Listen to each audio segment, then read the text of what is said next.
Assalamualaikum warahmatullahi wabarakatuh. Bismillahirrahmanirrahim. Alhamdulillahirabbil alamin wassalatu wassalamu ala asyrafil mursalin sayyidina Maulana Muhammadin wa ala alihi wa sahbihi asma'in, amma ba'du. Yang saya hormati keluarga besar Matholiul Falah, utamanya Agus Muhammad Abbad selaku Direktur Matholiul Falah, sedanten para guru, para asatidzah yang saya hormati, semua alumni yang saya hormati. Alhamdulillah niki udan, terus saya ini santai-santai mawon. Kula tak matur sekedap dulu di antara wasiat Hadratus Syekh Banafe, kata beliau, hak mbok setahun pisan kowe kadang-kadang yo ngisi teng matolek, kata beliau gitu. Karena beliau juga yang sering cerita ke saya, kowe iku jek dulurku, kata gitu.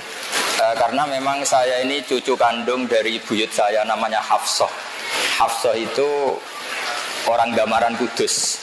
Hafsah itu punya abah namanya Maksum. Maksum itu bin Soleh. Soleh itu bin Asnawi Sepuh. Garwane Mbak Asnawi Sepuh niku dipanggil Raden Ayu. Niku putrinipun Mbah Jiroh, dugi Mbah Godek, dugi Mbah Mutamakin. Terus pulau niku senajan to lewat jalur putri niku nggih dzuriyah mriki, tapi muter yen teng Kudus. Mbah Hafsah gak ada putri namanya Sofiyah niku buyut kula. Gak ada adik Badiah niku ibu-ibu Mbah Sahal. Terus gak ada adik-adik malih Mbah Mukhid niku sing wonten wau kula kepanggih Mbah Nis. Lebih dari semua itu adalah yang penting kula teng mriki badhe matur karena ini acara khalma saya akan mengingatkan niki gaduh-gaduhke bahasa Indonesia basa Jawa. Bapak kula niku riyen ngaos teng Kiai Zubaidi ngantos khatam, terus mondok teng mriki teng Badolah. Sawise qiraah masyhura. Badhe niku mondok teng sarang menangi Mbah Zubair gangsal taun. Dari cerita tentang hajan yang paling saya kenang itu setunggal. Beliau pernah didhawuhi Badolah, bapak saya namanya Nur Salim. Nur dhisik iku ana wali, salat itu nganti 1000 rakaat. Jadi ini kesempatan jenengan nak daftar dadi wali ini kudu nate salat 1000 rakaat. Mengke sing ACC kula, KPU-ne kula. Nanti registrasine teng Gus Abbad, Gus Muhammad Abbad. Kula tanglet, kok kiat Pak? Kata Badolah jawab gini, ya sakjane iku niate mau 2 rakaat. 2 rakaat terus saking syukurnya sama Allah salat lagi karena mensyukuri sudah salat 2 rakaat. Setelah mensyukuri 2 rakaat, setelah salam syukur lagi ditambahi 2 rakaat, syukur lagi, tahu-tahu sampai 1000 rakaat. Kalau imut sangat nasihati bapak itu. Jadi 1000 rakaat dari syukur, isak kalau dalam bahasa tahu isak. Nah itu kalau saya ijazahkan ke jenengan itu mesti begini, 1000 rakaat dibagi sekian menit terus disiasati supaya cepat. Akhirnya kayak kasus tarawih di Blitar itu 7 menit selesai. Karena terus pikirannya 20 rakaat dibagi sekian berarti per rakaat sekian menit atau 0, sekian detik selesai dalam berapa? 7 menit. Maka ijazah ini kalau jenengan yang melakukan tetap tidak wali karena inginnya 1000 rakaat kemudian disiasati. Mangan sik, ngopi sik, terus cari waktu yang tepat kemudian sholat. Itu beda dengan wali-wali dulu. Wali-wali dulu itu kalau sudah ibadah sama Allah, karena ini khalnya para wali termasuk utamanipun Khalil Ahmad Mutamakin. Saya tahu banyak tentang beliau karena saya termasuk orang yang meyakini versi Mbah Mutamakin itu dzuriyah dari Tuban. Ini ku Mbak Sari Bejagung. Jadi saya tahu banyak karena bapak saya itu keluarga Mbak Sari. Jadi saya tahu banyak Mbah Mutamakin itu sebelum saya sering ke kajen. Itu sholatnya orang-orang dulu, itu saking nikmatinya, itu kalau mau ngakhiri itu bingung. Sampai Sayyid Ali Zainal Abidin pernah sholat, kemudian rumahnya terbakar. Sampai saking ekstrimnya itu ada kayu gitu, kayu balok itu jatuh ke beliau. Itu ya tetap asik diteruskan sholat. Ketika ditanya, apa engkau gak merasakan itu? Kata beliau, saya sibuk menghadap Allah sehingga saya tidak terasa kalau sedang ada kebakaran. Sayyidina Umar radhiyallahu anhu itu pernah mengalami satu hal yang terkenal sekali, yaitu beliau ditusuk sama Abu Lulu Al-Majusi. Alat yang dipakai nusuk itu kira-kira ya seperti pedang tapi bermata kayak pancing. Jadi kalau sudah masuk nariknya susah. Setiap dicoba ditarik itu sakitnya minta ampun. Tapi apa kata Sayyidina Umar? Gampang katanya. Nanti tarik ketika saya sholat. Beliau sholat sudah itu ditarik itu lam yataharrak, dia tidak gerak sama sekali karena nggak terasa. Nah, jenengan kita semua ini sholat cokot nyamuk saja gegernya enggak. Jadi untuk daftar wali kayaknya kita masih jauh. Tapi ini pemanasan daftar apa? Wali. Karena saya juga sudah daftar, tapi ya belum tahu ini sudah masuk belum, tidak tahu saya. Tapi kita boleh GR syukuran dulu, menang kalah sementing syukuran dulu. Jadi ini mas Natif yang semangat. Ya, jadi menang kalah syukuran dulu. Kenapa saya cerita bab wali? Nanti insya Allah saya akan membawa dua tema, yaitu Kitabul Wilayah dan Wilayatul Fikhi. Karena kita tahu kajian dulu, mulai dulu, ya banyak yang ahli fikih, juga banyak yang masyhur bil wilayah. Dan saya termasuk orang yang diuntungkan lewat dua masyrab besar ini. Yang perlu diketahui begini, sebetulnya wali-wali dulu jadi wali itu tidak harus wiridannya banyak atau ibadahnya banyak, enggak. Tapi karena rasa, daud. Abu Yazid Al-Bustami itu pernah punya murid, itu min ahlil ibadah. Dia tidak puasa, kalau malam mesti jungkung. Setelah melakukan itu 40 tahun, tanya sama Abu Yazid, apa saya sudah wali? Kata Abu Yazid, belum. Kok bisa? Ya? Saya memang belum mengalami kasaf, kata muridnya tadi. Kok ditanya, kenapa kok begitu? Kalau kamu mau saya ijazahi, nanti setelah itu pasti jadi wali. Terus, ya guru. Padahal ini ngajinya 40 tahun, nggak puasa, nggak pernah qiyamul lail. Setelah diijazahi kata gurunya gini, tapi kamu tidak akan kuat katanya. Berapa? Satu saja, tapi kamu tidak akan kuat katanya. Ya cobalah guru, nanti saya coba. Kata si Abu Yazid gini, lucu ijazahnya. Kamu ke pasar, rambut kamu potong gundul ke pasar, kemudian kamu bawa beberapa makanan, terus perlombakan ke anak-anak kecil, siapa yang bisa banting kamu dikasih hadiah. Padahal dia kiai besar, makanya terus si murid tadi bilang subhanallah. Abu Yazid malah marah. Kau luka subhanallah sirkun, kamu mengatakan subhanallah itu sirkun kan? Sirik gitu. Padahal Abu Yazid tidak wahabi, tapi ini bahasa dulu ya. Terus kata muridnya, kenapa? Li'annaka sabbahta nafsak wa adzamta nafsak. Karena kamu sebetulnya tidak pernah mensucikan Allah, tapi mensucikan diri kamu. Kamu merasa diri kamu itu tidak pantas melakukan itu. Terus kamu pura-pura soleh mengatakan subhanallah wa inna ma sabbahta nafsak. Kamu itu memuji diri kamu sendiri. Yaitu tidak pantas melakukan hal. Ya gara-gara itu kamu tidak akan pernah jadi wali katanya. Artinya apa? Ternyata ibadahnya dia 40 tahun itu hanya ingin cari prestasi.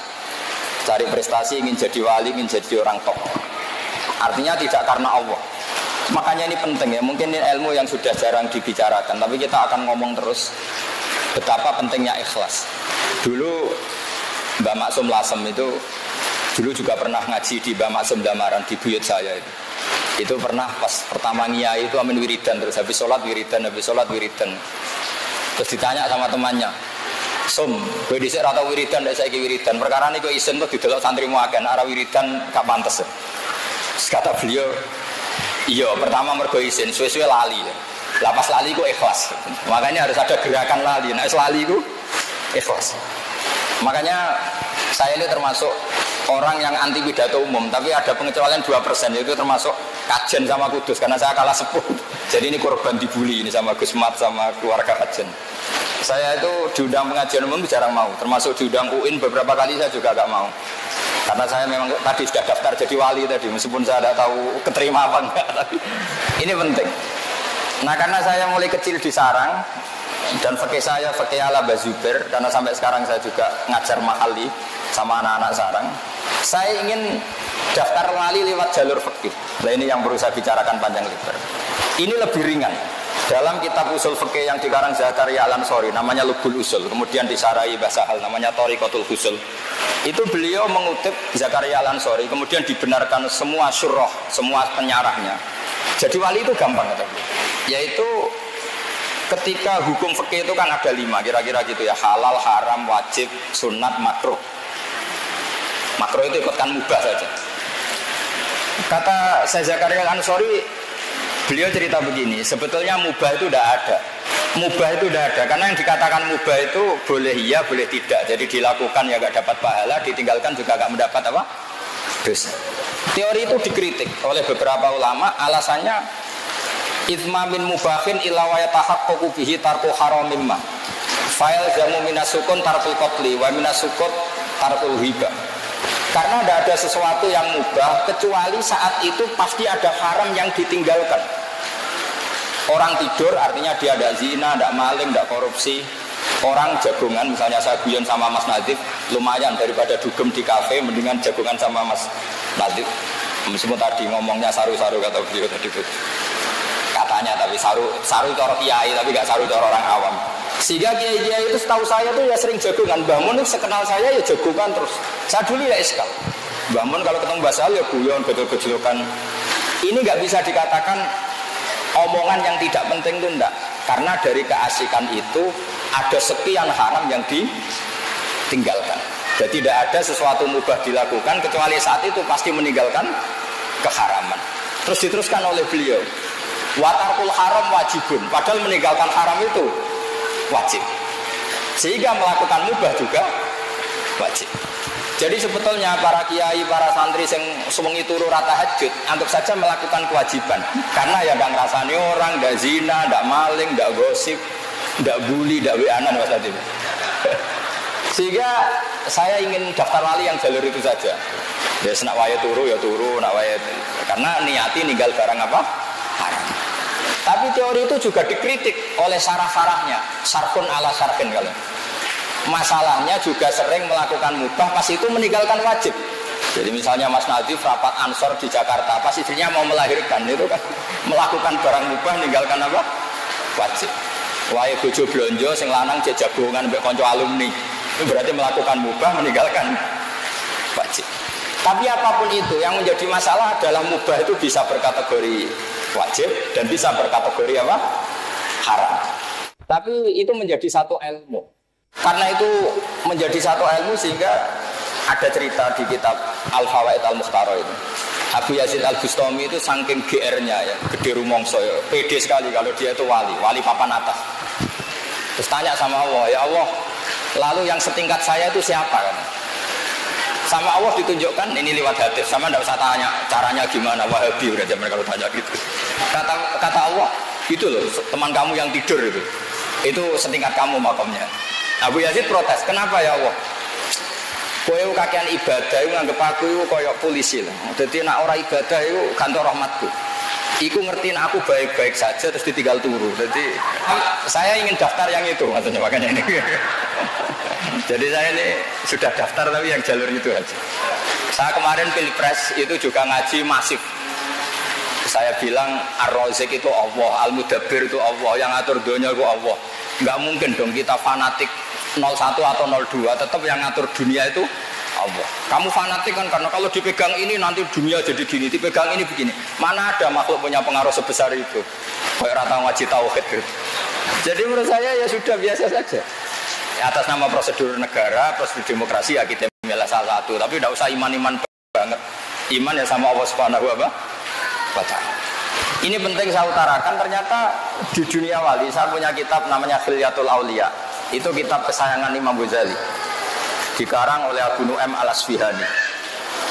Di situ ada sekian cara jadi wali, mulai jalur yang serius. Ya mungkin jalur serius itu termasuk saya yakin mimbenihim termasuk Badullah Salam, Bamafud, Bas. Ada yang jalur yang agak enggak serius, itu mungkin jalur saya dan saya daftar di sini aja yang itu diantaranya ada cerita gini. Imam Syafi'i itu sebetulnya alimnya itu ketika ngaji Sufyan bin Uyainah. Jadi Imam Syafi'i itu punya guru itu 5 yang terkenal. Itu pertama ngaji sama Muslim bin Khalid Az-Zanji. Terus beliau ngaji sama Sufyan bin Uyainah, ngaji sama Sufyan As-Sawri. Tapi kenapa yang terkenal itu guru beliau itu hanya Imam siapa? Malik. Setelah ngaji Imam Malik, dia ngaji lagi di Irak sama Muhammad bin Hasan As-Syaibani, muridnya Abu Hanifah. Sufyan bin Uyainah itu termasuk orang yang menceritakan, padahal orangnya khusyuk. Sufyan bin Uyainah itu orangnya khusyuk. Dia pernah cerita, Nabi yang segenerasi, sezaman itu hanya 3. Kita tahu ada Nabi Lut dan Nabi siapa? Ibrahim. Tapi gak level, karena Nabi Lut itu pernah keponakan sama Nabi Ibrahim. Seangkatan tapi gak level. Sehingga gak mungkin lah kalau ijtihadnya imbang itu gak mungkin. Jadi yang satu muttabi, yang satu muttabak kira-kira gitu. Terus ada Musa dan Harun. Ini Harun juga gak mungkin melawan Musa karena dia jadi nabi itu atas proposalnya Nabi Musa. Sebenarnya Harun itu tidak bakat nabi, tapi karena Nabi Musa itu alsat, pelat, beliau matur ke pangeran, Gusti saya ini pelat, harus ada jubir. Jadi bukan Balim kok yang punya jubir, dulu Nabi Musa juga punya jubir. Rabbi shrah li sadri wa yassir li amri wahlul 'uqdatam min lisani yafqahu qawli waj'alni waziram min ahli Haruna akhi. Ada sebagian ayat yang lebih jelas. Wa akhi Harun huwa afsahu minni lisanan fa arsilhu ma'yarid ayusaddiquni. Gusti saya ini pelat, sehingga kalau saya jadi nabi nanti kalau nalkin orang bingung mayitnya, kira-kira gitu. Saya pernah didatangi seorang kiai top. Dia pas stroke, pas agak darah tinggi disuruh nalkin. Pertama dia mau menyenangkan sohibul musibah, dia mau. Terus tak, dan jenengan nalkin piye jenengan pelat kabeh. Mbok mayite bingung. Sudah pelo terus. Bagus kula ndonga mawon sakake mayite. Singkat cerita Nabi Musa dan Harun itu seangkatan, tapi Nabi Musa nggak mungkin dilawan Nabi Harun karena jadinya Nabi Harun itu karena proposal Nabi siapa? Musa. Ya kira-kira kalau Mas Nadif jadi menteri proposalnya Ma'ruf Amin kira-kira gitu. Enggak mau dia. Mau jadi wali aja. Ya jadi nanti tak daftarkan. Tapi saja yang mati. Siap yang mati aja. Dulu itu lawan debat saya. Dulu kalau musyawarah fikih, kajian wakilnya dia, wakilnya sarang saya. Karena saya hormat Mbak Sahal, dia kalau ngomong sekenanya tidak saya bantah. Makanya saya dendam sekarang ini ngomong saya pegang mic. Dulu gaya dia. Karena Mbak Dola terkenal wali, dia mantunya Mbak Nafek, terus terkenal kalau mau jadi mantunya Mbak Nafek. Jadi saya keteror ini jadi menantu Mbak saya, jadi terus ya sudah diam, dia ngomong sekenanya ya sudah. Nah, sekarang itu saatnya balas dendam. Terus kemudian ada nabi yang seangkatan yang memang kualitasnya sama, kedekatannya sama Allah sama, mazaya wal fadil, al mazaya wal fadilnya juga sama, yaitu Isa dan Yahya. Nabi Isa kita tahu mulai kecil ya sudah bisa ngendikan wa yukallimun nasa fil mahdi wa kahla. Nabi Yahya juga kata Allah ya Yahya khudil kitaba bi quwwah wa atainaul hukma sabiyya. Tapi apa yang terjadi? Karena seangkatan, selevel, sama-sama masih muda. Itu kalau Nabi Yahya dan Isa ketemu di salah satu kampung binaan. Itu kalau Nabi Isa tanya gini, di sini yang rumahnya orang-orang fasik siapa ya? Yang masih narkoba, masih dugem, masih sakau, rumahnya mana ya? Kalau Nabi Yahya tanyanya enggak, di sini yang rumahnya Pak Yahya, yang orang-orang soleh mana ya? Ini yang cerita Sufyan bin Uyainah dalam kitab Khilyatul Auliya atau Baqatul Asfiya. Sehingga saya jamin semua cerita yang ada di Ihya tentang Manaqibul Akhyar itu Imam Ghazali ngambil dari kitab apa? Khilyatul Auliya. Sekitar 14 juz. Kalau di kitab saya ada 14 juz. Mungkin kalau di Mas Nadif hanya saku karena dia malas beli terus pakai apa itu? Maktab apa? Samila. Gratis ya? Yes. Masalah itu menurut saya. Kalau saya enggak, kita betul jadi. Itu akhirnya dibukalah satu dialog. Kata Nabi Yahya, kenapa kamu tanya rumahnya orang-orang buruk? Aina sirorun nas. Kenapa kamu selalu tanya aina sirorun nas? Mana orang-orang buruk itu? Nabi Isa enggak mau jawab, terus tanya. Lah kenapa juga kamu tanya aina khiyarun nas? Di mana rumahnya orang-orang baik? Nabi Yahya jawab, ya enaklah ketemu orang-orang baik, gitu, nyaman, terus barokah, ya pokoknya enaklah ketemu orang-orang soleh itu enak. Terus apa jawabannya Nabi Isa? Ana nabiyun biman zilati tabib udawil mardo.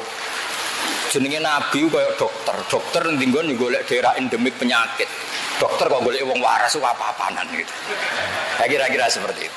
Makanya terus di NU banyak kiai jadab ya payu gitu kira-kira gitu. Mungkin Mas Nadif daftar gak? Jadi itu macam-macam. Makanya di NU itu ono kiai mau kancanan wong fasik tok ya payu, kancanan wong soleh tok ya payu, karena memang Nabi dawuh al ulama warasatul anbiya. Dan itu semua teks hadis uniknya tidak ada yang kata-kata al ulama warasati. Enggak ada. Tapi al ulama warasatul anbiya. Sehingga semua watak para nabi dulu itu terwakili oleh ulama-ulamanya Rasulullah Shallallahu alaihi wasallam. Sampai sebagian riwayat disebutkan ulama ummati ka anbiya'i bani Israel. Sebagian riwayat ka rasuli bani Israel. Kita tahu ketika Asra Badrin, tawanan perang Badar, Rasulullah tanya, ini diapakan? Kata Abu Bakar, hum asyiratuka, itu keluarga kamu ya Rasulullah. Maafkan saja. Kalau terpaksa ya ambil fidak, ambil tebusan, jangan bunuh, mereka keluarga kamu ya Rasulullah. Ketika tanya Umar ini diapakan, itu kan orang-orang yang ingin membunuh kamu, ingin mengusir kamu, sekarang ketangkep ya bunuh. Kok repot, kata Umar. Apa kata Rasulullah? Masaluka ya Abu Bakrin ka masali Ibrahim isqala faman tabi'ani fa innahu minni wa man asani fa innaka ghafurur rahim. Wa masaluka ya Umar ka masalin Nuh isqala rabbil la tazar alal ardi minal kafirina daya. Nah, saya nggak tahu yang Mas Nadim itu kayak Nabi siapa, itu saya belum tahu. Khidir ya? Apa Nabi Daniel? Jadi ini penting saya ceritakan supaya mana hijab dakwah. Nabi yang jadi raja juga banyak, Nabi Dawud, Nabi Sulaiman. Jadi kalau ada kiai jadi wakil presiden ya tidak aneh gitu. Ya biasa saja itu. Nabi yang nggak suka uang, yang nggak ulama yang nggak suka uang juga nggak punya uang dulu ya banyak. Terus yang nggak jelas ya nggak kaya, nggak miskin ya banyak. Yang istrinya banyak ya nggak usah diteruskan, sensitif gitu wilayahnya. Tapi yang penting saya utarakan di sini adalah khazanah ini tidak boleh hilang. Sehingga ketika Nabi Isa bilang ana nabiyun biman zilatit tabib udawil mardo, kita tahu zaman kita ngaji mardo itu jamaknya marid, karena masyhur itu kan fa'la liwasfin qatilin wazamin, jadi maridin mardo halikin halka. Sehingga itu jadi manhaj besar. Saya punya kitab namanya Hayatus Sahabah. Di situ hanya ada cerita justru saat Nabi membina orang-orang fasik. Termasuk ini cerita di Hayatus Sahabah. Nabi pernah duduk di depan itu. Nabi itu dahar. Nabi itu unik. Kalau dahar memang dipertontonkan ke orang banyak. Dan daharnya itu tidak priayi. Cara ukuran priayi Arab itu tidak priayi. Ketika ada mumisah liwat, nggak usah diterjemah mumisah itu apa, karena ya sudahlah, kira-kira sendiri maknanya. Muradisnya itu bahagia. Kalau terjemahan Indonesia tidak tahu saya. Pokoknya mumisah itu, ya mumisah itu bahagia. Dulu kalau zaman Pak Harmoko bahasanya bagus, wanita harapan. Ya dulu kan pernah mau diperhalus dengan ketika lewat dikomentari gini, orang gitu kok ngaku nabi, yakulu kama yakulul abdul. Dia makan nggak priayi kayak budak. Tapi apa kata Rasulullah? Oh iya, saya memang budak terbaik kan. Tentu maksudnya Nabi itu budaknya Allah. Lalu salah saya apa lagi? Ya salah lah, makan tidak tawa-tawa gitu. Terus kata Nabi, ini ada di kitab Hayatus Sahabah di juz 1. Tapi di Maktabah Sambil ada juznya ya. Repot. Terus kata Nabi, ya sini silahkan makan, tak kasih. Oh enggak saya maunya yang sudah kamu kunyah. Maunya yang sudah kamu kunyah. Sama Nabi dikasih, yang sudah dikunyah dikasih. Ya sudah ini makan. Itu barokahnya riku Rasulillah. Di kitab itu disebut falam tarfus ba'dahu abadan. Setelah peristiwa ini dia tidak lagi melakukan rofas. Ya rofas gak usah diterjemah lagi. Padanannya itu kata bahasa Arab az-zina. Falam tarfus ba'dahu abadan atau ba'daha abadan. Ba'dahil waqi'ah abadan. Jadi di situ di Hayatus Sahabah itu banyak cerita Nabi membina orang-orang fasik. Termasuk ada seorang pemuda yang hipersek. Ya Rasulullah, saya ini orang Arab, saya ini hiper. Saya mau masuk Islam syaratnya diberi izin zina. Karena itu gak mungkin, terus geger sahabat. Ketika Nabi dengar ada geger-geger, tanya itu ada apa? Itu ada pemuda mau masuk Islam tapi yastazinu fi zina. Dia harus dibolehkan zina. Makanya kita cegah untuk ketemu jenengan ya Rasulullah. Tapi kata Nabi, udnuh. Pakai hak sakta, udnuh. Sudah gak apa-apa, suruh sini kan. Apa yang dilakukan Nabi itu luar biasa. Nabi pertama tanya gini, kamu pemuda yang yastazinu fi zina? Iya ya Rasulullah. Nabi itu bisa mencuci otak sampai seperti ini. Atuhibbuhu li ummik. Kowe seneng nak mbokmu didemeni wong-wong. Oh tak baca Gusti nek ana sing demeni mbok kula. Karena kelebihannya preman itu kan biasanya itu harga dirinya tinggi. Kowe seneng nak anakmu dadi demenane wong. Wah ya ndak seneng ya Rasulullah. Atuhibbuhu li ummik, atuhibbuhu li bintik, atuhibbuhu li ammatik, atuhibbuhu li kholatik. Sama Nabi dibuli. Kamu bisa bayangkan ibu kamu di sini orang? Ya tidak bisa ya Rasulullah. Anak kamu, putri kamu tidak bisa. Bule kamu, bude kamu tidak bisa ya Rasulullah. Sampai dikejar gitu sama Rasulullah, ditatar begitu. Terus bilang gini, ya Rasulullah, tidak ada sesuatu yang saya benci kayak zina. Benar-benar biadab memang zina. Itu hebatnya Rasulullah. Jadi kalau didik itu ringan. Dulu ketika Nabi pertama datang di Madinah, itu orang Madinah itu abkhasun nasi kailan. Orang yang paling nggak jujur ketika jual beli. Tapi ketika Nabi datang, kemudian Nabi bikin satu logika fikih yang luar biasa. Yaitu dulu orang Madinah diantaranya itu kalau mau menjual kurma, ya kalau di Indonesia mungkin gajangan itu pelem, masih pentil sudah dijual, misalnya 2 juta. Padahal pentil tadi kan belum ada nilainya, sehingga di fikih nggak boleh jual qobla budui solahiyah, sebelum kelihatan jadi apa? Gajangan ya. Terus ketika Nabi, loh kok sudah kamu jual apa? Kata Nabi, ya jual pelem ya Rasulullah 2 juta. Lah yang di pohon itu apa? Ya pentil. Masa pentil 2 juta? Tapi nanti kan jadi pelem ya Rasulullah. Nanti kan jadi mangga ya Rasulullah. Terus Nabi membuat satu makalah yang luar biasa. Kata Nabi, Aro'aita in mana Allahu as-samra fabima yastakhilu ahadukum mala akhi. Umpama nanti ini enggak jadi sampai mangga, enggak jadi sampai pelem. Lalu uang 2 juta itu atas nama apa? Kamu ngambil uang 2 juta itu atas nama apa? Katanya atas nama pelem, kan nggak jadi pelem karena kena angin. Iya ya Rasulullah, ternyata kita zalim. Semenjak itu orang Medina nggak ada yang seperti itu. Makanya di antara syarat seorang jadi nabi itu harus fatonah, punya kemampuan argumentatif. Nah ini yang saya ngaji di mana-mana bilang, biasanya problemnya orang soleh itu kan nggak cerdas. Dulu nabi ya soleh ya cerdas, sehingga nabi itu nggak pernah kalah debat, meskipun sama orang Yahudi. Dulu yang namanya Imam Syafi'i, Imam Ahmad, ulama-ulama dulu itu nggak ada yang pernah kalah debat. Dan menangnya ini bukan menang agul-agulan, memang menjadikan orang itu insaf. Saya punya sekian cerita gitu. Imam Syafi'i dulu tuh ya ada pinter-pinter amat, yang namanya masih amatir. Itu dulu namanya kaya itu mangkelnya bukan main, karena harta itu halal wa hisab wa haramuha iqab. Sehingga dia pengagum kiai miskin. Seneng baca nih melarat tuh seneng. Marhaban orang yang bebas hisab. Kalau kita kan melarat asli bukan pilihan. Jadi melarat itu ada yang diinginkan karena takut hisab, ada yang asli. Saya tidak tahu yang kena hisab itu yang asli apa yang enggak tahu saya. Singkat cerita, Sufyan As-Tsauri itu kiainya miskin. Sufyan bin Uyainah juga ketika ngaji di Imam Malik itu babutnya itu kalau diinjak itu mata kakinya tidak kelihatan saking empuknya babutnya Imam. Nah, terus kalau ngaji dia di kursi tinggi, gaya lah pokoknya Imam Malik. Imam Syafi'i mulai mikir, iki wong alim kok donyane akeh. Terus murid dulu itu lucu. Jadi kalau habis ngaji bilang gini, Pak Guru, sudah cukup ini, kamu sudah alim. Masih ada yang alim kayak jenengan? Oh, no, tapi mati jare Imam Malik. Siapa? Abu Hanifah.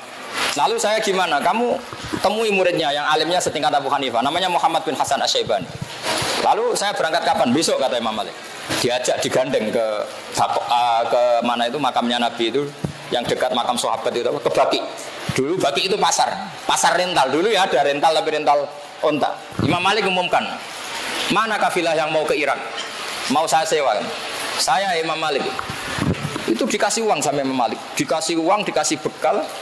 Terus saya kata Imam Syafi'i, hamalani sulrotan fi hadananir. Pernah saya hitung sekitar hampir 50 juta lebih. Karena 1 dinar itu kan 4 gram ya. 1 dinar 4,25 gram. Itu artinya kalau 10 dinar saja sama dengan 40 apa? Gram. Padahal di Songon itu sekitar 50 gram, 50 dinar. Oh, banyak lah pokoknya. Imam Syafi'i mulai mikir, kiai melarat tak idola ora tau nyangoni, kiai sugar apa dia cocok sama nyangoni. Itu mulai rubah deh. Tapi yang ngaji di sini tidak usah begitu. Singkat cerita terus dia datanglah ke Irak. Muhammad bin Hasan Asy-Syaibani. Lebih ngeri lagi. Di ruang tamunya Muhammad bin Hasan Asy-Syaibani itu ada emas lantaan. Jadi kalau ngitung uang itu di ruang tamu Muhammad bin Hasan Asy-Syaibani. Itu bisa dipraktekkan kiai sekarang. Kalau ngitung uang itu kesunatannya memang di ruang tamu. Supaya santri gak kepikiran nyalami template karena kiainya uangnya sudah banyak. Itu dari emas lantaan terus ditutupi dipindah ke sunduk ke satu peti yang lain gitu. Imam Syafi'i mulai ngeper, waduh.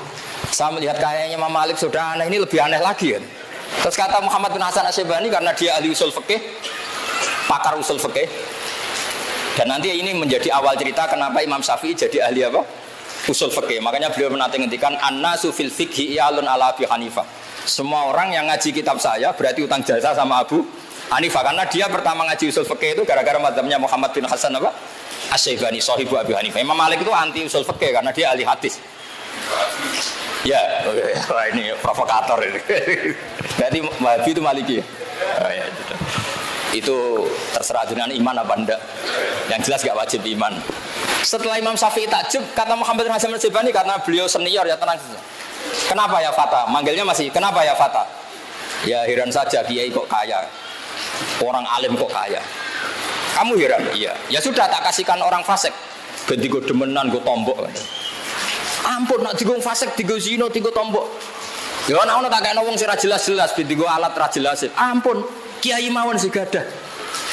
Terus mulai mikir, iya ya nak donya dikuasai wong fasik ku ya repot. Mun wong alim sugih mboten napa-napa pun mboten. Itu mulai itu rubah. Terus setelah dia rubah, digocok sama Muhammad bin Hasan al-Syaibani. Khairul mali ma yusarru bihi siddiq wa yukmadu bihil adu. Api-api donya iku kanca seneng mergo iso nyangoni, musuh ra seneng.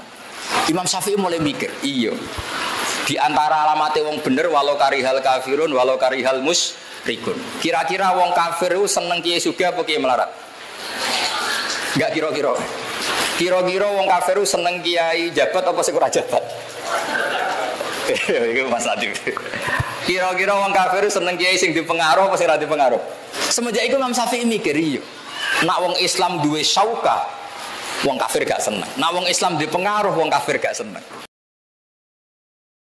Tapi kalau kadang-kadang yo mikir, misalnya kiai alim gak duwe fan, gak duwe muhibin, sing di muhibin mau penyanyi dangdut, terus piye nek tuh. Jadi akhirnya Imam Syafi'i mulai keterusan. Saking keterusannya Imam Syafi'i duwe fatwa ngeten, ada orang kuat beli Alphard kok beli carry tua haram ya begitu. Iya, orang kuat bikin rumah tingkat kok melek haram. Terus keterusan. Masyhur madzhab Syafi'i al-Islam ya lu wala jolale sampai kafir dhimmi kok naik kuda. Orang Islam enggak boleh naik khimar, harus di atasnya kafir dhimmi. Itu korban didikan Muhammad bin Hasan siapa? Asy-Syaibani. Sehingga Imam Syafi'i itu terus mulai ngarang usul. Ngarang kitab usul. Saya punya kitab pertama yang dikarang Imam Syafi'i namanya Ar-Risalah.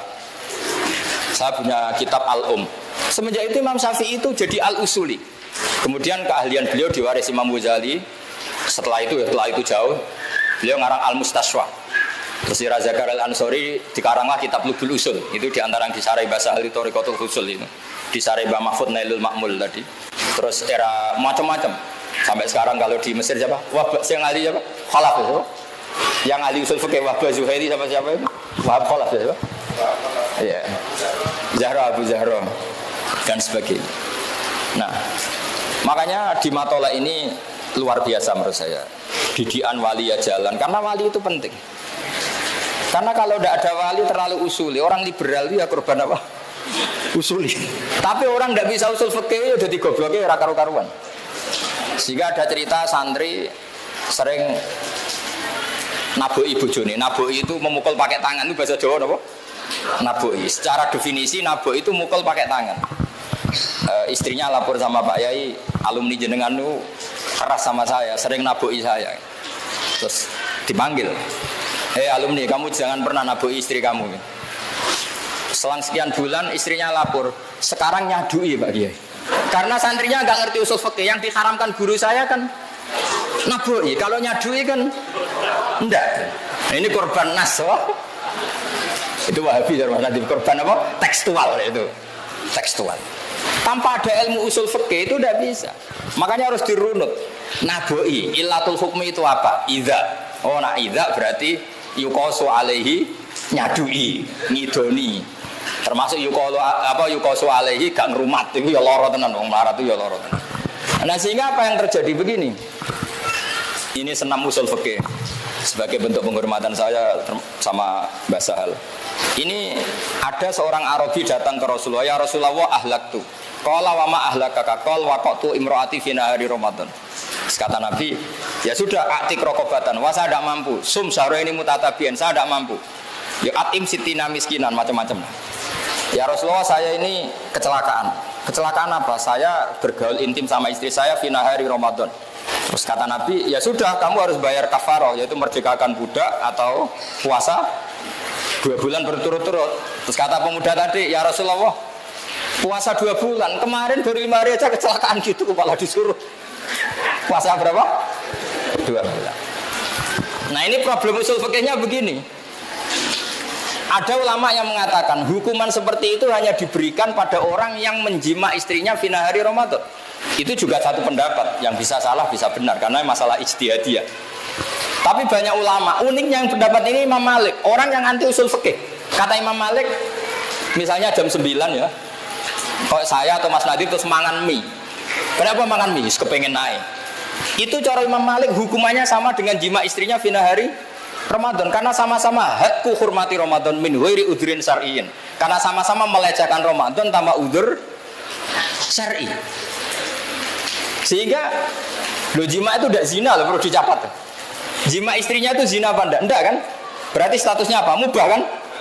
Kalau ngumpuli istri statusnya mubah kena hukuman, berarti makan mie atau makan sate juga kena hukuman. Nah, ini kangkang itu kadang-kadang itu terus saya naik dewe muka mentang-mentang nyaure mau apa?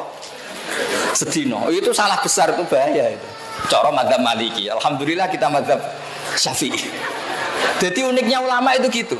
Imam Malik nganggo wali ini wis ora pantes Ramadan kok mangan tanpa udzur. Imam Syafi'i sing ahli usul fikih gak ngaku usul fikih. Kata beliau, hukuman itu la yuqasu alaih. Jadi gak boleh dikiaskan kalau hukumannya tentang jima fi nahari Ramadan ya jima saja, yang lainnya enggak. Tapi cara sampean jadi malaikat sing jaga ketertiban puasa. Kira-kira dukung Imam Malik apa Imam Syafi'i? Mangkel gak misalnya ada orang jam 9 terus nyate di pati sewante tamu itu. Dukung siapa? Malik. Jadi wali itu ya aneh, padahal dia anti usul fikih. Imam Malik itu anti usul fikih. Tapi dia pakai sentimen walinya. Pakai sentimen walinya, pakai hira walinya. Ora pantes. Wong tanpa udzur kok. Makanya ini jadi masalah fikih yang sampai sekarang. Jadi makanya khazanah seperti ini di matolek gak boleh hilang. Semua muqarrar di matolek di MGS itu sama. Usul fikih ya diajarkan, fikih mateng ya diajarkan, tarikh ya diajarkan. Karena ini penting karena secara logika-logika yang dibangun para nabi itu kata Rasulullah al ulama warasatul anbiya. Saya ngaji di mana-mana sering cerita. Sayyid Abdul Al-Haddad itu kalau ada orang sowan ditanya, kamu ngaji siapa? Misalnya ngaji sama Mas Nadif. Pernah nangis gak kalau pas ngajar? Enggak pernah katanya. Bujondok. Itu kata lereni ngaji sama kiai seperti itu. Atine atos ra iso nangis itu. Kata Sayyid Abdul siapa? Al-Haddad. Tapi kalau Abdul Hasan Asadili kebalikannya. Kalau tanya, kowe ngaji mbek sapa? Sama kiai ini. Kalau ngaji pernah guyu enggak pernah nangis terus. Lereni ngaji sama kiai seperti itu. Wong ora iso syukur. Itu masyhur. Nah, saya ya agak sadili dalam seperti itu. Karena itu adalah cerminan perdebatan Yahya dan Isa. Yahya itu orangnya happy. Isa itu panik. Digojlok. Mali aroka abisan ka'annaka taqnatu min rahmatillah. Wong kamben merengut wae kaya wong putus asa saka rahmate Allah. Nabi Isa balik gojlok. Mali aroka aminan ka'annaka ta'manu min makrillah katanya. Jadi dua gojlokan besar ini tercermin di perilaku para kiai. Kita punya khazanah kiai kayak Mbak Arwani, kayak Mbak Dolah, kayak Mbak Sahal. Asal alim deh syaratnya ya. Gak apa-apa nanti diteruskan kita punya khazanah Gus Nadim, gak apa-apa diteruskan asal sampean ikhlas. Kalau udah ikhlas ya gak apa-apa, ini kan demokrasi. Karena memang seperti itu. Wa annahu wa adhaka wa abka. Orang bisa tertawa ya karena kehendak Allah, orang bisa nangis ya karena kehendak Allah. Tentu para wali ini yang tahu mana guyu sing diridani Allah, mana nangis sing diridani Allah. Jangan sampai terjadi ad-dohku fi mahalil buka, al-buka fi mahalid dohki. Karena ini pelecehan terhadap takzim haibatu jalalillah. Sehingga banyak orang jadi wali itu ya karena cerianya. Bapak saya itu gak guyon. Guru saya Mbah Mun ya gak pernah guyon. Pernah tak tanya, Pak kok sering guyon? Aku itu izin ambek pangeran. Sawangane ning bumine gak pati ikhlas. Lho nggih misalnya sampean punya tamu merengut kan kurang apane kan gitu kira-kira gitu. Ono gaman di kiai merengut kurang sowanane tapi kan terjadi repot gitu. Tapi nak guyon terus ngitung duit di ruang tamu apalagi duit politik kan tumpuan deh. Oh iku santrine sampai salam template 50.000 yang mutarot tak kekno ta ora. Kan terus jadi mantep ora usah kiai ku duwe akeh. Nah itu madzhab siapa? Muhammad bin Hasan Asy-Syaibani. Itu bisa ditiru. Jadi dia kalau ngitung emas, dulu uang itu kan pakai dinar, itu di kamar, di ruang apa? Tamu. Ini penting saya utarakan sehingga Kalau ada kiai-kiai yang suka syauka, suka pangkat, anggap saja semoga masuk walau karihal kafirun, walau karihal apa? Mujrim. Sayyid Qutb itu termasuk diantaranya ikut ikhwan dulu, sebabnya itu ketika dia kuliah itu di barat, dia menyaksikan ketika meninggalnya Presiden Ikhwan Hasan Al-Banna itu gereja-gereja itu do seneng. Terus dia berpikir alamatnya wong apik itu nak pas mati disenengi wong apa? Kafir. Berarti hidupnya beliau itu karihal kafirun. Terus dia mulai tertarik. Meskipun saya tidak nyarankan sampai ikut Ikhwan, saya sendiri juga gak setuju. Mau cerita saja, cerita. Jadi dulu itu makanya terus ini penting saya utarakan. Kalau mau daftar wali itu tolong keseimbangan fikih dijaga. Sekarang banyak orang daftar wali tapi tanpa keseimbangan apa? Fikih. Kenangan saya sama Mbah Sahal sebelum beliau wafat qabla sanaten min wafati itu saya sering ketemu beliau, sering sowan karena beliau memang sepupu mbah saya.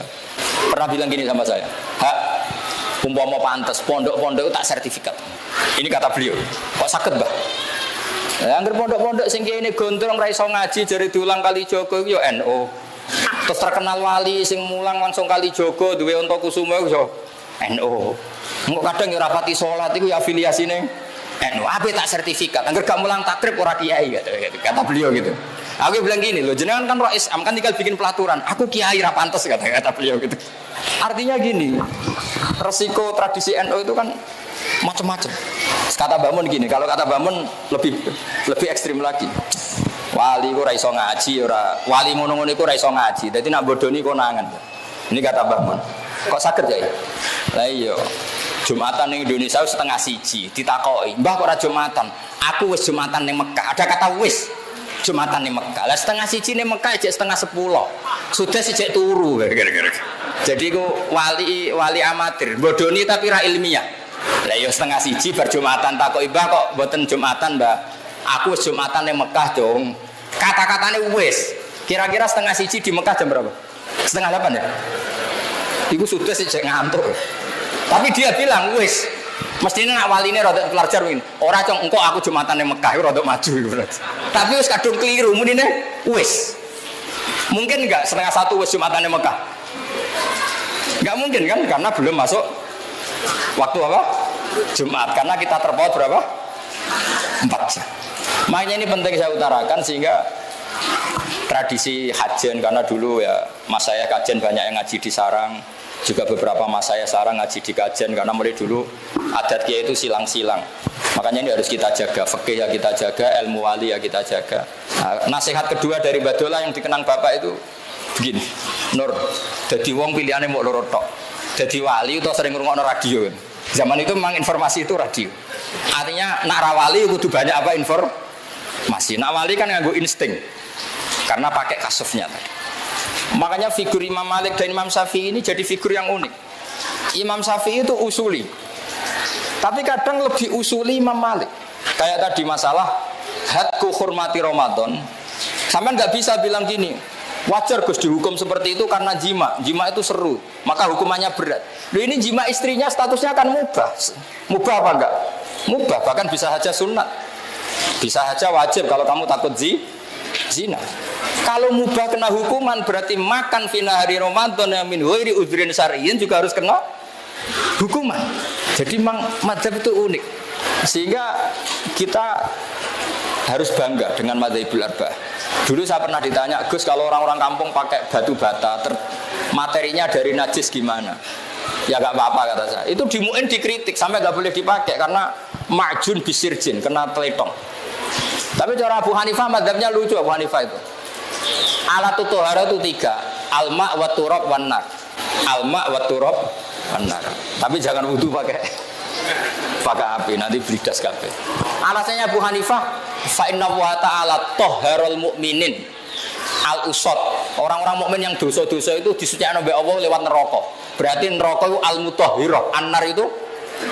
Sehingga botol yang dari sirjin karena sudah dibakar hukumnya suci. Tapi jangan teruskan tadi ya, misalnya junub nggak dapat emak, dapat turab, ya nggak usah diteruskan begitu. Ya untuk tadi untuk menghukumi sirjin saja Pak. Labinah atau batu bata yang tercipta makjun apa? Disirjin, bagat litong tadi. Jadi Madzhabul arba ini khazanah. Lagi-lagi setelah diteliti itu juga mirip-mirip apa yang dialami para nabi dulu. Makanya ulama warasatul anbiya. Jadi nabi-nabi dulu itu terwakili oleh ahwalnya para ulamanya Rasulullah Shallallahu Alaihi Wasallam. Bahkan termasuk min karomatil Ghazali adalah cerita ini ada di kitab Ithaf. Ada ulama besar itu mimpi Rasulullah ketemu Nabi Musa, ya hanya dengan Nabi Musa. Terus Rasulullah dengan gini, ulama umati keambia Bani Israel. Ulama umatku itu levelnya kayak nabi-nabi Bani Israel. Tentu Nabi Musa agak terima, masa iya? Yang bener aja ulama kok disamakan apa? Ambia. Saya tidak tahu ulama yang mu'i apa yang itu tidak tahu. Pokoknya ulama apa? Ulama. Ulama yang bisa baca Wahab, Mu'in, atau Mbah Mun itu kiai itu ada dua. Ada kiai ya kiai tenan, jabat tidak jabat di NU ya tetap kiai. Ada jabat karena dikiaikan karena jabat. Singkat cerita terus yang benar. Iya kata Rasulullah. Dipanggillah Imam Ghazali. Kalau kamu nggak percaya tak beri contoh satu. Ini Manaqibul Ghazali. Dipanggil Imam Ghazali. Ini Nabi Musa kenalan. Kamu siapa namanya? Imam Ghazali ya jawabnya. Ana Muhammad bin Muhammad Al Ghazali Atusi Asyafi. Namanya beliau kan Muhammadnya tiga. Ana Muhammad bin Muhammad Al Ghazali Atusi Asyafi. Saya Muhammad bin Muhammad Al Ghazali Asyafi Atusi. Terus kata Musa kecangkeman ya. Ditakoi jenenge panjang kan. Tapi kata Imam Ghazali, ya mendingan saya lah ditakoi jenengan makhluk jamnya saya panjang, lebih parah lagi jenengan. Kenapa? Sing takok pangeran kok jawabnya kepanjangan. Apa itu? Wa ma tilka biyaminika ya Musa. Sing mbok gawa tangan-tangan niku apa? Qala ya ya atawakkau 'alaiha wa husyu biha ala ghanami wa liya fiha ma'aribu ukhra. Niku ora sopan. Wong sing takok ya alam sirra wa akhfa kok jawabnya kepanjangan. Terus kata Nabi Musa, "Oke ya Rasulullah, ya ngono lah. Ya pancen ulama pinter kira-kira gitu." Karena tadi jawab Imam Ghazali, ana Muhammad bin Muhammad Al Ghazali Atusi Asy-Syafi'i Mas. Ditakoki jeneng kok jawabnya kepanjangan. Ya lumayan kula timbang jenengan. Kok iso ya? Ketika Allah tanya jenengan, "Wa ma tilka biyaminika?" Ya seharusnya kan jawab tongkat Gusti. Tapi jawabnya kan qala ya ya atawakkau 'alaiha wa ahusyu biha ala ghanami wa liya fiha ma'aribu ukhra. Semenjak itu Imam Musa oke lah ngaku. Yang lebih unik dari itu adalah Imam Nawawi itu delalah namanya itu Yahya, Syarafuddin Yahya. Digelari Abu Zakaria. Ku delalah ya ulama mulai cilik alim ya delalah rabi. Bukan karena gak payu, memang ditakdir gak rabi. Artinya mirip Nabi Yahya. Nabi Yahya itu kan ya alim mulai cilik di boten rabi. Umurnya genom kapundut, Imam Nawawi genom kapundut. Imam Nawawi kapundut 44. Makanya sedekah Rasulullah ketika ngendikan al ulama warasatul anbiya. Ini penting saya utarakan. Kemudian mungkin ini saya tidak bisa lama-lama selain sungkan ya, wedi ilmu entek macam-macam lah. Yang jelas kalau penting biasa aja sambutan lama-lama ini. Yang terakhir mungkin saya mau cerita tentang metode tafsir karena ini ilmu yang saya tekuni. Saya mohon alumni-alumni di Matolek jangan bosan ngikuti manhajut tafsir. Karena kalau kita tidak nekuni, nanti orang lain yang ngambil. Di antara saya 2 April kemarin ketemu Pak Quraisy, beliau termasuk keluhannya banyak orang nafsirkan Quran padahal tidak ahlinya, maka Pak Bahak harus mau tampil. Padahal saya termasuk orang yang suka humul, suka uzlah. Begini misalnya, ini metode yang mungkin gampang ya.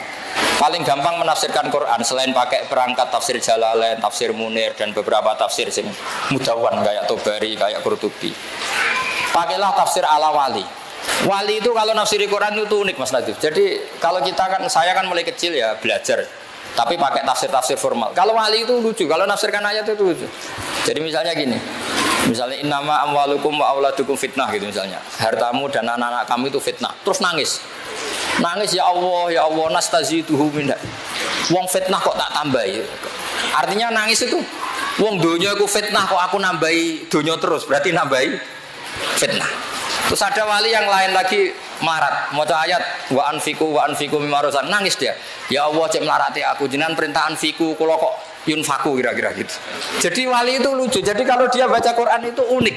Makanya kata Imam Ghazali Fakan min muallifin tafasira katsira mujalladatin la yafhamul Qur'an mislama fahimahu ahlu. Banyak pengarang tafsir berjilid-jilid tapi tidak bisa memahami Quran kayak mahamnya wali. Wali itu unik. Abu Yazid Al-Bustami itu ketika muridnya baca wasiqal ladzina taqaw rabbahum ilal jannati zumara. Nangis. Orang-orang baik itu digiring menuju surga. Dia nangis, nangis. Muridnya kan iskal, ini cerita surga kok dia nangis. Terus kata beliau wah khaibah wa hasrata, celaka betul orang itu. Ketika muridnya tanya, "Lho Mbah, niku tentang wong digiring ning swarga kok jenengan nangis?" "Lho nang ndi wae kok nganti digiring? Kluyuran nang ndi wae kok nganti digiring?" Makanya kalau di kitab hikam itu ajiba rabbuka min qaumin yusaquna ilal jannah bis salasin. Wong dijak apik kok ngenteni bis salasil apa? Makanya enggak usah diterjemah, ini kan alim semua harus gitu aja. Jadi kalau saya terjemah terus ini takhir ya, makanya ini sering bahasa Arab saya. Terus Abu muridnya ya rada orang ngajar takok. Lah lalu jenengan teng pundi? Lho pas iku aku jejer pangeran dadi ra melok digiring-giring ngono iku itu. Terus dia baca innal muttaqina fi jannati wa nar fi maq'adi sidqin 'inda malikim muqtadir. Aku masih wis jejer digiring keluyuran ning ndi wae kok nganti. Jadi wali itu lucu. Dia enggak ngerti. Abu Yazid aku yakin ora tau ngaji etkon ra ngarah. Pemenang ngaji kitab takbir, pemenang ngaji ning Solo gak arah, tahu kira-kira sudah kira-kira gitu. Soalnya tahu ngaji ya gitu kayak, ya tahu kursus ya. Tapi zauknya salim, sehingga kitab hikam itu menafsirkan Quran nganggo jalur wali. Kita tahu hikam itu muridnya Abdul Abbas Al-Mursi, muridnya Abu Yazid apa? Al-Bustami. Itu kalau nafsirkan Quran itu unik, dan kita harus mendengar itu. Misalnya ketika Abdul Hasan Asyadzili itu kalau ada orang habis sholat kok ngeluh, sholatku ditompo ta ora itu marah. Marah besar. Kowe iku ditegir sujud wis apik. Sujud kok getun, bocah kok eleke ngono, kira-kira gitu. Artinya meskipun sholat kita tidak diterima, kita kan kudira sajidan. Kita ditegir sujud. Itu prestasi yang luar biasa, kita pernah ditegir sujud. Kowe kepengen ditompo ta ora iku kadun nafsi, padumu nak ditompo tembus swarga ngloni widadari kan gitu kira-kira gitu. Jadi gayanya kepengen ditompo tapi orientasinya sebetulnya widadari. Makanya saya tuh nggak pernah ngeluh habis sholat, gue ditompo borak keren bersujud gitu saja. Nah itu mazhab Abdul Hasan siapa? Asyadzili, masyhur itu. Sampai beliau ngendikan masyhur tuh, qalilul amali ma'a syuhudil minnah minallah khairun min kasiril amali ma'a ru'yatit taqsir. Amal sidik lah tapi yakin pemberian Allah luwih apik timbang amal akeh tapi ngerti nak taksir. Tangan-tangannya bener Abdul Hasan Asyadzili coba. Tidak semua orang loh diberi rezeki Allah pernah sujud, pernah poso, pernah sholat meskipun buat ditompo pangeran bora, tapi kan keren. Cara ketemu pangeran sebenarnya kene dunya tahu sujud. Nate le Gusti. Tapi rata tompo pun buat ditompo lah, penting nate sujud mbek jenengan. Makanya masyhur. Nah itu oleh hikam diulang-ulang. Kafal amilina jazaan an radiyaka laka ahlan, diulang-ulang. Cukup kamu sebagai orang pernah sholat, pernah saum, yang penting kowe ditakdir nglakoni. Iki rasa bakas ditompo ta ora. Ditakdir pernah melakukan itu satu hal yang luar biasa. Kok ndak keren gimana? Kita pernah ngaji Wahab, ngaji Jalalain, khatam matolek, keren. Dadi kiai ta ora wis ra penting. Sementing nek ana hadis thalabul ilmi fardhatun, pon tamat matolek. Wes golek ilmu berdoain pon nanti ra munggah barang kula. Dadi sakoe aman. Kula mulang nggih ngoten, kula ya ora roh ikhlas ta ora ya ora roh. Sementing nek ana hadis wong wajib mulang. Pun nate Gusti bolak-balik kula mulang. Nah ini yang terakhir saya tutup kenangannya Mbak Nafek. Dulu Mbak Nafek itu madhep di sarang disuruh ngajar, sama Batullah disuruh boyong. Wong kon golek ilmu malah kon mulang gitu kata. Tapi uniknya Batullah ketika beliau sudah di dalam akhirnya Mbak Nafek itu disuruh ngajar. Ketika ya ada kiai lain yang nasihati, kula tapi wedi salah. Jawab kiai tadi, wedi salah koyo nabi wae. Orang nabi salah biasa. Ini penting. Jadi sebetulnya orang nggak mulang takut salah itu keangkuhan. Berarti dia ingin ila darujatin nubuwah. Mulane kula mulang tuh putih pede salah Allah orang nabi wae. Nah itu mazhabnya Abdul Hasan apa? Asyadzili. Jadi ini penting sekali. Jadi ya sudah pokoknya seperti itu ya.